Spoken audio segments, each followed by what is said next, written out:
Assalamualaikum warahmatullahi wabarakatuh. Kami dari kelompok 7 kelas 11 IPA 1. Di sini kami akan mempresentasikan tentang hepatitis. Sebelumnya perkenalkan, nama saya Made Bagus, absen 23. Nama saya Muhammad Alfa Satya, absen 30. Nama saya Dina Kamila, absen 15. Nama saya Raraskara Ruminewis, absen 36. Selanjutnya kita akan masuk ke materi paparan. Penyakit ini juga bisa disebabkan oleh obat, alkohol, hingga pelanggaran kaki. Ada 5 jenis virus hepatitis: hepatitis A, B, C, D, dan E. Bukan sebuah tingkatan, kelima jenis hepatitis ini memiliki perbedaan sifat, cara penularan, gejala klinis, tingkat keparahan penyakit, dan cara pencegahannya. Hepatitis A disebabkan virus hepatitis A. Penyakit ini ditularkan melalui pencemaran kotoran pada makanan, minuman, air, dan sanitasi kulit. Lelah, nyeri sendi, kulit dan mata kuning, serta kulit berwarna coklat pekat adalah gejala klinis hepatitis A. Virus ini dapat dicegah dengan menerapkan perilaku hidup sehat dan lingkungan yang bersih, serta vaksinasi hepatitis A. Tidak hanya akut disebabkan oleh virus hepatitis B, penyakit ini dapat menjadi penyakit kronik, penyebab sirosis hingga kanker hati. Penularannya melalui darah dan cairan tubuh. Ada pula penularan vertikal dari ibu pada bayi saat persalinan. Langkah pencegahan hepatitis B adalah dengan tidak berbagi pribadi dengan orang lain, serta dengan upaya vaksinasi hepatitis B. Begitu pula dengan hepatitis C, yang penularannya juga melalui darah. Disebabkan oleh virus hepatitis C, penyakit ini bersifat akut dan kronis, penyebab sirosis dan kanker hati. Belum ada vaksin untuk melawan hepatitis C. Disebabkan oleh virus hepatitis B umumnya terjadi pada pasien hepatitis B yang mengalami komplikasi. Belum ada vaksin khusus hepatitis B, namun bisa dicegah dengan vaksin hepatitis B. Proses penularannya hampir serupa dengan hepatitis A. Hepatitis B yang disebabkan oleh virus hepatitis B dapat menjadi serius pada orang infeksi. Jadi hepatitis adalah peradangan pada salah satu organ ekskresi, yaitu pada hati. Hepatitis bisa disebabkan oleh infeksi virus. Nah, infeksi virus ini dapat menular kepada orang lain. Lalu bisa juga disebabkan oleh kondisi atau penyakit lain seperti kebiasaan konsumsi alkohol, penggunaan obat-obatan, atau penyakit autoimun. Kemudian ada penyebab. Hepatitis sendiri biasanya disebabkan oleh berbagai kondisi dan penyakit. Namun, hepatitis sendiri paling sering disebabkan oleh infeksi virus. Berikut merupakan jenis hepatitis yang diakibatkan oleh infeksi virus. Yang pertama ada hepatitis A. Hepatitis A disebabkan oleh virus hepatitis A. Nah, hepatitis A sendiri biasanya tertular melalui makanan atau minuman yang terkontaminasi. Jadi, orang yang memakan dan meminum makanan dan minuman yang terkontaminasi, fesesnya akan mengandung virus hepatitis A di dalamnya. Kemudian ada hepatitis B. Hepatitis B disebabkan oleh infeksi virus hepatitis B. Hepatitis B ini bisa menyebar jika ada kontak langsung antara dua orang yang di mana salah satu orangnya terpapar virus hepatitis B. Nah, penularannya ini bisa lewat cairan tubuh seperti darah, cairan vagina, atau air mani. Kemudian ada hepatitis C. Hepatitis C disebabkan oleh virus hepatitis C. Hepatitis C sendiri terjadi karena ketika dua orang ada yang saling berhubungan seks bebas tanpa menggunakan kondom. Nah, penularannya hampir sama dengan hepatitis B melalui cairan. Namun, apabila ibu hamil mengalami hepatitis C, anak yang dilahirkannya nanti akan terkena hepatitis C juga. Next. Kemudian hepatitis D. Hepatitis D disebabkan oleh virus hepatitis D. Nah, hepatitis D sendiri tidak berbeda jauh dengan hepatitis B karena hepatitis D tidak bisa berkembang tanpa adanya hepatitis B di dalam tubuh orang tersebut. Penyebabnya juga hampir sama, yaitu melalui cairan tubuh seperti darah, air mani, dan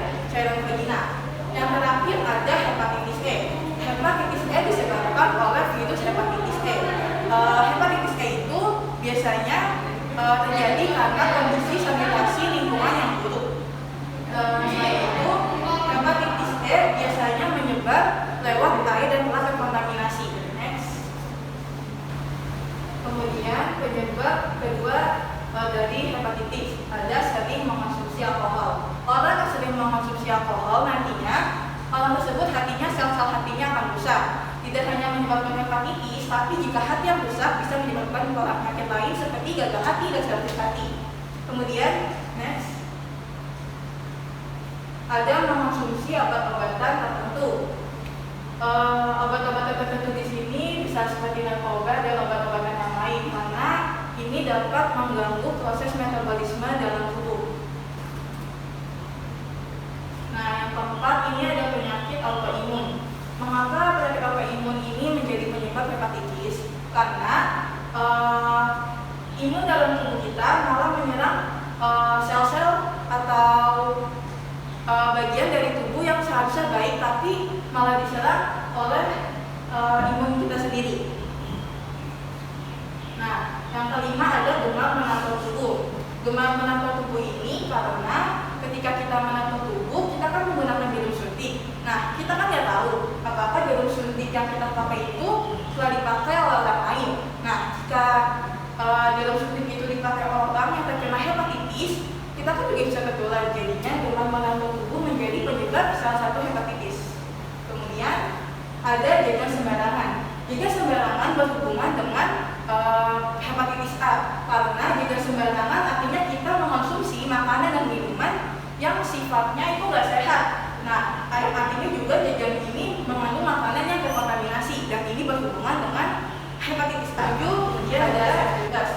Seks bebas ini sebenarnya menjadi inti dari hepatitis karena hampir semua hepatitis penularannya melalui cairan tubuh. Karena seks bebas adanya hubungan kontak langsung dan adanya kontak langsung melalui cairan dalam tubuh.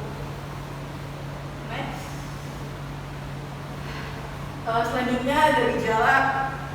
Next. Yang pertama dari gejala hepatitis itu ada muntah atau mual, kemudian demam. Yang ketiga kelelahan. Yang keempat feses berwarna pucat. Feses berwarna pucat dan urin berwarna gelap. Mengapa feses menjadi berwarna pucat dan urin berwarna gelap? Karena hepatitis mengganggu proses metabolisme dalam tubuh. Akibatnya hati yang seharusnya mengatur feses dan urin ini menjadi tidak menjalankan fungsi sesuai fungsi hati itu. Jadi fesesnya berwarna pucat dan urin menjadi berwarna gelap.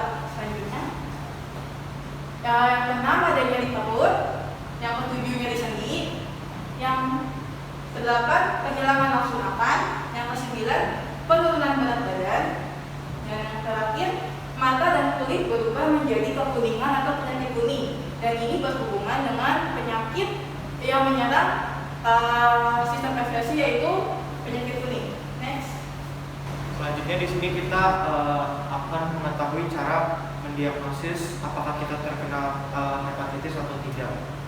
Langkah yang pertama itu adalah menanyakan tentang riwayat penyakit pasien. Di sini kita bisa menanyakan ataupun konsultasi kepada dokter, baik itu di rumah sakit, di klinik ataupun tempat kesehatan lainnya. Lalu setelah kita menanyakan ataupun konsultasi kepada dokter ataupun pihak kesehatan, jika dirasa kita perlu untuk tes darah, maka dilakukan tes darah. Tes darah di sini untuk mendeteksi sumber masalah pada hati yang tidak normal. Jadi tes darah ini juga bisa meyakinkan kita apakah kita terkena hepatitis atau tidaknya. Lalu ada juga untuk mendiagnosis penyakit hepatitis adalah dengan USG perut. Di sini untuk menggambarkan organ-organ yang terdapat di dalam perut kita, terutama pada organ hati dan sekitarnya. Apakah bentuk hatinya masih sesuai ataupun ada kebocoran di hati atau sebagainya.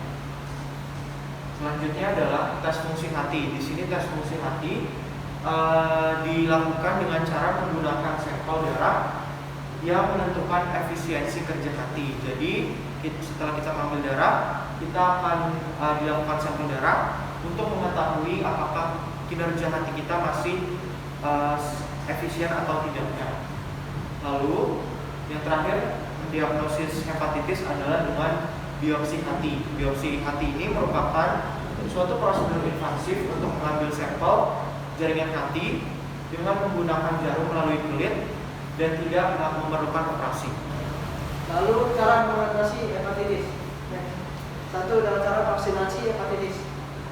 Salah satu cara mencegah penyakit hepatitis adalah dengan cara vaksinasi hepatitis. Karena sudah banyak rumah sakit yang telah menyediakan vaksinasi hepatitis. Dua, rutin mencuci tangan dengan sabun dan air mengalir. Next. Hindari berbagi jarum suntik. Jadi kita tidak pernah tahu apakah yang kita pakai jarum suntiknya itu terkena penyakit hepatitis atau tidak. Menggunakan alat kontrasepsi, yaitu pengaman ketika berhubungan. Kelima, tidak menggunakan alat kebersihan diri bersama dengan orang lain. 6. Menjaga kesehatan liver dengan cara tidak merokok, tidak meminum alkohol, dan tidak hindari yang beracun kita. Selanjutnya setelah tadi kita membahas cara mengatasi, sekarang kita akan membahas tentang cara mengobati ketika kita sudah terserang penyakit hepatitis. Yang pertama ini bisa memberikan obat interferon. Penyakit hepatitis memang ada yang bisa disembuhkan secara sendiri, namun ada beberapa yang perlu dilakukan untuk menyelesaikan penyebarannya. Nah, di sini pemberian obat interferon ini dilakukan setiap minggu selama 6 bulan secara rutin. Next. Selanjutnya ada pemberian obat imunosupresan. Pemberian obat ini diberikan terutama pada obat kortikosteroid. Selain itu juga diberikan obat azathromycin, tacrolimus, dan juga cyclosporin. Next. Lalu pemberian obat antivirus. Pemberian obat antivirus ini tentunya sesuai dengan namanya, yaitu untuk mencegah penyebaran dan juga perkembangan virus.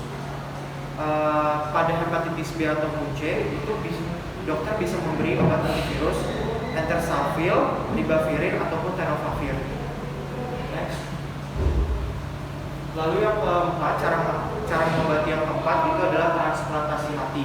Transplantasi hati ini dilakukan ketika pasien itu mendapat diagnosis hatinya sudah tidak bekerja dengan baik, dan pasien mendapatkan hati ini dari pendonor dalam kondisi hati yang masih sehat. Di sini ada contoh donor ataupun transplantasi hati. Lalu hubungannya dengan sistem hepatitis itu apa? Hepatitis dapat mengganggu berbagai fungsi tubuh, terutama yang berkaitan dengan metabolisme. Hal ini berhubungan dengan salah satu sistem hepatitis, yaitu hati. Hati berperan penting dalam metabolisme tubuh. Salah satunya fungsi hati adalah sebagai proses menghancurkan sel darah merah. Nah, dalam proses menghancurkan sel darah merah, hati bukannya menghancurkan sel darah merah, selain melainkan sel darah merah yang sudah tua. Proses ini akan membuat feses berwarna coklat, tapi urin menjadi lebih gelap, bisa jadi adanya masalah pada organ hati. Nah, ini berhubungan dengan virus hepatitis yang menyerang organ hati. Nah, naiknya fungsi hati itu terganggu, maka terganggu juga salurannya. Nah, jadi kesimpulannya adalah hepatitis adalah suatu proses peradangan pada hati yang disebabkan oleh virus hepatitis. Hingga saat ini telah dikenal 5 tipe penyebab hepatitis seperti yang disebutkan tadi. Lalu hepatitis ditandai dengan gejala berupa demam, nyeri sendi, sakit perut, dan penyakit kulit. Hepatitis yang kronis bisa menyebabkan sirosis hati. Karena pada hati yang terkena hepatitis akan terbentuk jaringan perut atau jaringan ikat fibrosa. Hal ini akan menghambat aliran darah yang lewat ke hati, dan fungsi hati pun akan menjadi hilang, sehingga hati tidak bisa menangani keberadaan racun di dalam tubuh. Sekian presentasi dari kelompok kami, kurang lebihnya mohon maaf. Assalamualaikum warahmatullahi wabarakatuh.